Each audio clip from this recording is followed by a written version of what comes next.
বারবার ভারত থেকে সাধারণ মানুষকে জোরপূর্বক বাংলাদেশে পাঠাচ্ছে বিএসএফ। তবে যাদেরকে ঠেলে দিচ্ছে তাদের পরিচয় কি, কেনই বা তাদের ঠেলে দেয়া, এই বিষয়ে উত্তর খুঁজতে মাঠে নামে এনটিভি। বিভিন্ন তথ্য অনুসন্ধানের পর বেরিয়ে আসে থলের বিড়াল। বিজিবি বলছে, কোনো বাংলাদেশি অবৈধভাবে ভারতে থাকলে তাকে সসম্মানে দেশে ফিরিয়ে নেওয়া হবে, কিন্তু কোনো ভারতীয়কে এদেশে ঢুকতে দেওয়া হবে না। ইমরুল কায়েসের ডেস্ক রিপোর্ট। ছাপা মারছে, এসপি করে ছাপা মারছে, মাইরে কয় তুই বাংলাদেশি, তারও বেড়া তল দিয়ে তুই আইসো না, কই আমাকে মানে জোরছি মানে লইছে। আমরা এই জায়গা জীবন দিকে আমার জায়গা চিনি না, বাংলাদেশের নাগরিক না আমার ঘরে যাইতে চাই।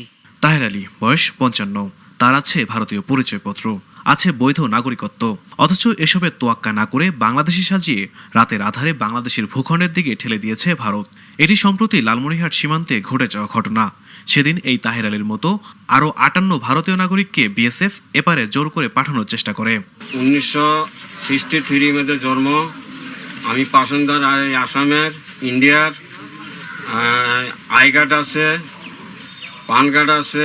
আমরা আসামের লোক পাঠাই দিছে বাংলাদেশের, তখন বাংলাদেশের বাড়িতে আবার এগুলি কথা কইয়া হেরে আমরা বাংলাদেশে পাঠাই। আমরা জন্ম কোথায়? আমার জন্ম ভারতেই জন্ম। হ্যাঁ, কইছে খেলে বর্ডার পার করে, কোন বর্ডার পার করে এটা তো বড় আমরা চিনি না। বিজিবি সদস্য আর স্থানীয়দের বাধায় সে যাত্রায় কাউকে সীমান্তের এপারে ঢোকাতে না পেরে তাদেরকে ফেরত নিয়ে যায় ভারত। লালমনিরহাট সীমান্তে ব্যর্থ হলেও সিলেট, সুনামগঞ্জ, মৌলভীবাজার, খাগড়াছড়ি, কুড়িগ্রাম, ফেনী ও সাতক্ষীরা সহ বেশ কয়েকটি সীমান্ত এলাকা দিয়ে পুশিন অব্যাহত রেখেছে। বিভিন্ন গণমাধ্যমে প্রকাশিত খবরের তথ্য বলছে, এক মাসে প্রায় 1000 মানুষকে বাংলাদেশে পুশিন করেছে ভারত, বাদ যায়নি সুন্দরবন এলাকাও।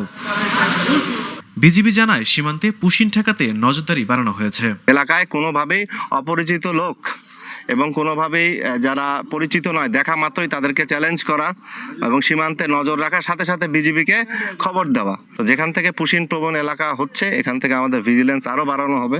সে দেশের নাগরিকদের কেন জোর করে বাংলাদেশে ঠেলে দিচ্ছে ভারত? পুশিনের ব্যাপারে যেটা হচ্ছে সেটা তো আমরা দেখতে পাচ্ছি যে হচ্ছে, পুশিন হচ্ছে, এবং সেটাকে তো ফিজিক্যালি ঠেকানোর মতো তো সম্ভব না আসলে।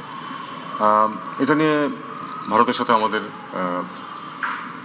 চিঠি আদান প্রদান হচ্ছে। আমরা বলেছি যে এটা পদ্ধতি অনুযায়ী যেন যাওয়া হয়। পুশিন ঠেকাতে সীমান্তে কঠোর নিরাপত্তার পাশাপাশি